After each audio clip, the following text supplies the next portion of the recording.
So, paano ba mag-activate ng account? So, i-open mo yung account. Pag na-open na, i-click mo lang itong part na ito. Yan. Pag na-click mo na, i-click mo itong genealogy kasi titingnan mo naman kung saan mo idudugtong. Ito siya. So, kung idugtong mo sa kanya, pwedeng sa left or sa right, diba? Siyempre, depende kung siya naka-invite. Madalas dito sa left side, no? Kung ito naman ay spell mo na sa taas at kung siya ay pabor sa right din. So, mapili ka lang, no? Alam mo, i-click dito mo sa, dito na space.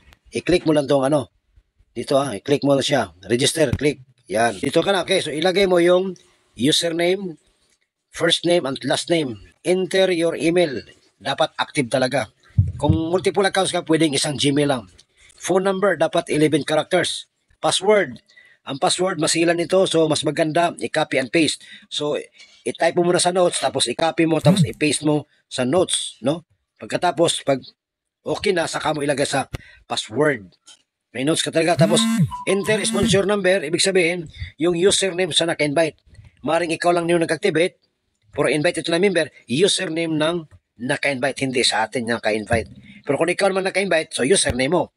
Ngayon, activation code. Ito yung kapalit. After ka magbigay ng 1,650, ito yung kapalit.